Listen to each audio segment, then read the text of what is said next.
d'action. Nous sommes de retour en studio. Si vous nous prenez en cours, vous faites bien. Monsieur Achille Ouman est installé et c'est notre consultant en développement personnel et il est également formateur. Nous parlons ce matin de la dépression et de ses conséquences. Alors, quelqu'un de dépressif, on a l'impression que quand on voit quelqu'un qui se promène nu dans la rue, en tout cas, personnellement, je me dis que c'est quelqu'un forcément qui a perdu la raison, qui est dans la dépression, puis qui a sombré. Donc c'est une caricature peut-être extrême du dépressif. Oui, ça commence comme ça, par la dépression. La personne est triste, elle se sent sans valeur, et puis elle n'a plus goût à la vie. Bonjour Mariam. Bonjour monsieur Ouman. Elle n'a plus goût à la vie, et puis elle se sent inutile. Voilà. La dépression peut survenir par quelque chose dont vous avez voulu et que vous n'avez pas pu obtenir. Elle peut venir par de nombreuses frustrations. Elle peut venir aussi par des fois où vous avez fini de faire toutes vos études et vous ne trouvez pas de travail. Elle peut venir parce que vous ne vous sentez plus en état de vivre. Parce que la personne qui dit moi-même, si je mourais, c'était mieux. Tu vois. Et puis, elle ne parle plus. Des fois, elle ne parle plus à quelqu'un. Ou alors, elle bavarde seule. Bon, le cas que vous venez de citer, c'est le cas plus grave où les gens se retrouvent à Benjerville. Aujourd'hui, nous sommes là pour parler aux gens, pour ne pas qu'ils se retrouvent à Benjerville, justement. Voilà. D'accord. Alors, ça veut dire qu'il y a des signaux d'alerte. Hein. Si on réalise que Bon, est-ce que c'est un cas dépressif si la personne dit vraiment celui-là il exagère, c'est-à-dire la personne parle seule à haute voix. À haute voix. Est-ce que ça sort de la norme? On peut faire des remarques, on peut être agacé et puis se dire mais c'est pas possible ça. Je vais pas passer ma vie à me prendre la tête pour des détails comme ça, mais c'est pas vrai ça. Ça c'est pas de la dépression. Ça commence par être de la dépression. Seulement si on arrête, c'est bon. Mais quand la personne commence à parler toute seule et des choses qui n'intéressent personne. Oui. Voilà, il y a des choses qui n'intéressent personne. Elle parle et puis des fois elle passe du coq à l'âne, d'un sujet à l'autre, toute seule et bavarde. Elle s'assoit sur son lit et puis elle parle seule. Ou alors elle va prendre un livre, elle va lire et vous ne pouvez plus l'arracher le livre. Ou alors elle va se mettre le matin à faire la vaisselle. Du matin jusqu'à midi. Alors attention, toute votre eau va y passer. Si vous la touchez, alors là, elle casse tout dans la maison. Voilà. Quand elle se met à faire la vaisselle, là, c'est grave. Alors, j'ai vu beaucoup de cas comme ça où la personne fait la vaisselle de 6 heures, c'est très tôt, 6 heures du matin jusqu'à midi. Les mêmes assiettes, elle ne fait que récurer. Déjà, ça, c'est un signe. C'est un signe de dépression. Voilà. Mais vous avez des drames aussi qui surviennent dans la vie. Je parle par exemple d'un décès, le décès d'un proche et tout, qui peut mener la personne à être démotivée dans la vie. Bien sûr, si c'est votre soutien matériel, soutien financier, que vous arrivez à perdre, alors vous posez la question, comment je vais faire pour m'en sortir, moi, si cette personne n'est plus là? Comment je vais faire pour m'en sortir? Et vous voyez partout, il n'y a pas de solution, il n'y a pas d'issue. Voilà, vous ne voyez plus d'issue, alors vous voyez tout en noir. On dit que la personne voit tout en noir, et dans sa tête, tout tourne rapidement, et voit tout en noir. Ou alors la personne peut rester toute la journée silencieuse. C'est ça le cas des dépressions. On dit quand il y a la dépression, il parle beaucoup. À l'inverse, il y en a, tu ne parles plus. Mais on peut méditer, on peut réfléchir sur son histoire, sur son avenir. On peut décider de faire une introspection. Et ça peut nous aider, non? Oui, ça peut nous aider, mais on verra comment soigner tout ça mardi prochain. Voilà. Mais pour aujourd'hui, je vais parler des cas pour que les personnes se retrouvent pour dire donc je fais une dépression. Parce que ceux qui font une dépression ne savent pas qu'il fait une dépression. C'est la même chose que celui qui est stressé. Il ne sait pas qu'il est stressé. Alors, il y a l'angoisse, l'anxiété, le trac, et puis le stress, les émotions fortes vécues. Tout ça nous entraîne doucement vers une dépression. Il y a la petite dépression, il y a la moyenne, et la dépression très, très violente qui court jusqu'au suicide. Parce qu'il va te dire, est-ce que si je meurs, c'est pas mieux? Au moins, il serait libéré. Or, le suicide, il vous dit, ce n'est pas une libération. Au contraire, quand vous vous suicidez, là, vraiment, il faut vraiment gérer les jeunes, gérer les émotions des uns et des autres, afin qu'ils n'arrivent pas au suicide. Parce que le suicide, c'est une situation de non-retour. C'est assez grave de l'autre côté. Quand les gens se retrouvent de l'autre côté, c'est assez pitoyable, c'est assez grave.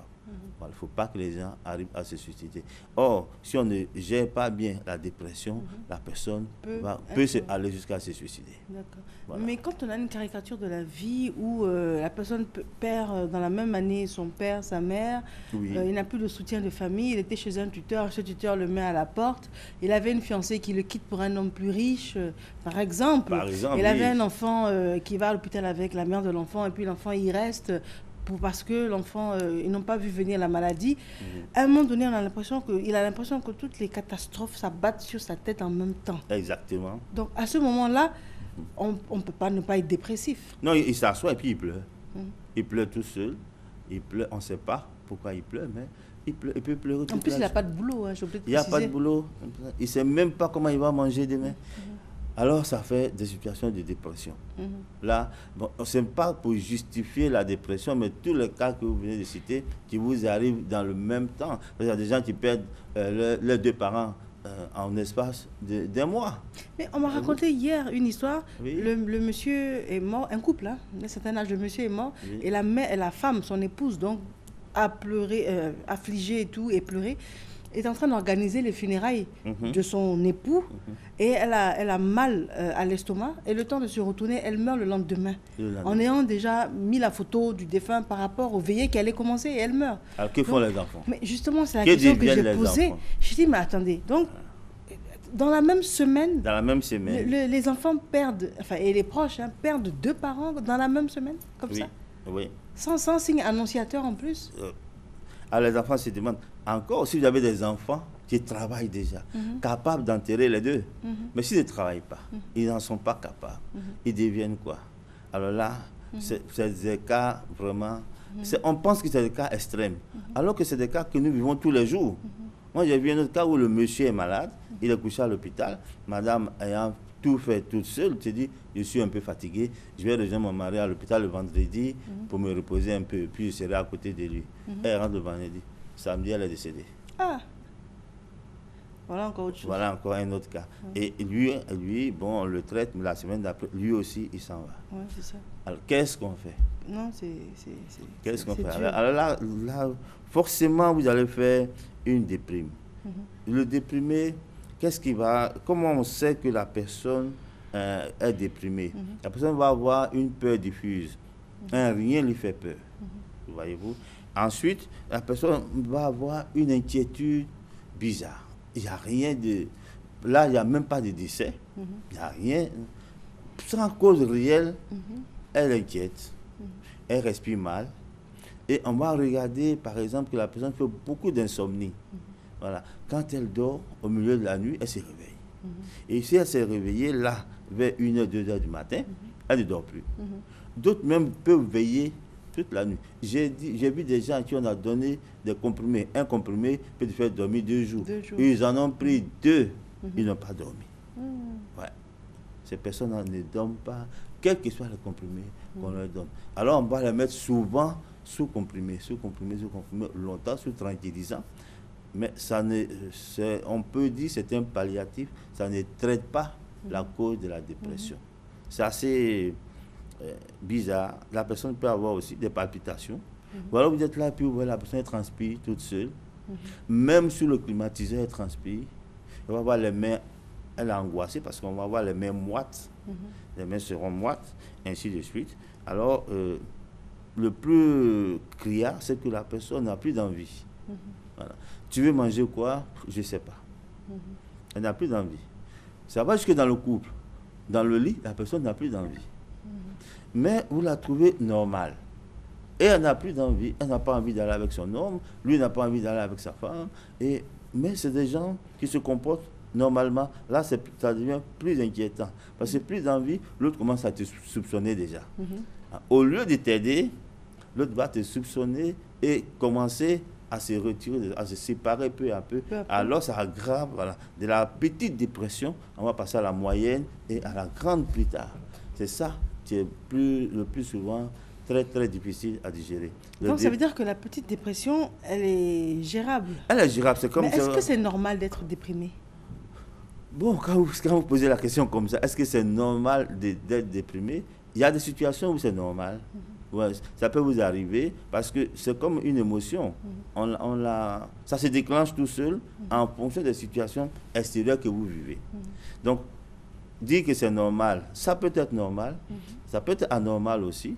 Alors, comment traiter ce genre de dépression? C'est pour ça que la semaine prochaine, nous allons voir comment le traiter. Parce qu'une dépression ne se traite pas en Afrique comme il se traite en Europe. Voyez-vous, les Européens ont ce qui cause leur dépression, et ce n'est pas la même chose qu'ici. Parce que, c'est la question que j'allais vous poser, quand on observe un peu les us et coutumes en Afrique, on réalise que par exemple lors d'un décès, par exemple si c'est le monsieur qui a perdu sa femme, il y a des rites par exemple à faire, et puis on va bien expliquer, comme ça elle ne la verra pas la nuit, enfin des choses, comme si on veut chercher à agir sur son cerveau de par des habitudes. Des habitudes. Oui, justement, parce que la dépression part d'un état physique, mais qui agit surtout sur le cerveau. Le cerveau n'est plus contrôlé. C'est comme s'il commençait par se détraquer. Et tes neurones commencent aussi à fonctionner d'une façon pas très régulière, mais disparate. Alors vous avez des gestes. Vous perdez tout espoir. Voilà. Quand la personne a perdu tout espoir, qu'est-ce qu'il faut faire? Oh, l'espoir, comme on dit, fait vivre. Voilà. Elle perd tout espoir. Elle perd confiance en elle totalement. Elle n'a plus confiance en ses possibilités. Vous allez voir des gens qui ont étudié jusqu'au doctorat et qui prennent une forte dépression. Et que très souvent, une dépression de ce genre-là est sans cause. Voyez-vous? Quand vous demandez si c'est normal, il y a des dépressions sans cause. Sans cause. Voilà. Alors, la cause n'est pas apparente. Est-ce qu'il y a un âge pour être dépressif? Ou on peut être dépressif de 5 ans jusqu'à 77 ans. Hein. Oh là là. Oui. Un enfant de 5 ans peut être dépressif? Un enfant de 5 ans, oui. Mais qu'est-ce que... Bon, il peut avoir peut-être une vie difficile. Un enfant qui a perdu l'amour du père et de la mère commence à déprimer. Voilà, c'est pour ça qu'il faut être très proche des enfants. Il faut que à chaque fois, un enfant soit, je dirais, complice, ami avec soit le papa, soit la maman. Sinon, il risque de faire une dépression. On va jusqu'au bac. Un enfant qui a échoué 2 fois, 3 fois au bac peut faire une dépression. Voilà. Pour dire, moi, je ne veux plus faire le bac. Voilà, j'en veux plus. Il commence à faire sa dépression. Est-ce que tu veux encore retourner à l'école? Non, je vais travailler. Mais avec le bac, quel travail tu vas avoir à faire? Alors, et ça, c'est déjà, à ce stade-là, c'est déjà le début de la dépression. C'est le début de la dépression. Après, il va se sentir inutile. Et surtout, quand tu vas voir que les personnes avec lesquelles il est parti à l'école sont déjà en maîtrise, sont déjà préparent leur doctorat. Mais qu'est-ce que moi je suis venu chercher ici? Alors, toutes ces questions qui se posent vont détraquer son cerveau. Alors, j'ai une dernière question à vous poser avant de vous demander de clore l'entretien. Alors, un adolescent qui est fou amoureux, bien évidemment, et qui pense que sa voisine de classe est l'amour de sa vie, est extrêmement déçu parce qu'elle s'intéresse beaucoup plus à quelqu'un d'autre. Oui. Ça également, c'était un cas... alors, on n'est pas au stade de conseil, mais déjà, quels sont les signes annonciateurs pour un parent pour qu'il reste vigilant? La personne ne dort plus. Hein. Elle ne dort plus. Le matin, quand vous allez voir la petite fille ou le petit garçon, c'est comme s'il n'a pas dormi la nuit. Il est déjà fatigué le matin avant de partir au travail. Quand ils arrivent à être amoureux, et c'est le problème des adolescents, à partir de 14 ans, de 14 ans jusqu'à 18 ans, il faut vraiment surveiller les enfants. Parce que c'est l'âge où le petit garçon va commencer à fumer. Parce qu'à cet âge-là, on dit le corps émotionnel vient envahir l'enfant et le perturbe beaucoup. Et c'est ce corps émotionnel qu'il faut surveiller, qu'il faut traiter. La petite fille qui tombe amoureuse à partir de 14 ans, je vous assure qu'elle perd la tête, elle perd elle prend même ses proches, sa mère, et pour une souvent, rivale, vous allez voir qu'elle va redoubler sa classe. Parce qu'elle a un petit garçon. Et encore, ce petit garçon lui rend cet amour. D'accord. Mais ce petit garçon ne la regarde pas. Voilà. Elle devient dépressive. Elle devient dépressive. D'accord, je pense qu'à ce stade-là, on a campé le sujet et puis on a donné les signes annonciateurs. Voilà. Comment reconnaître un dépressif autour de vous.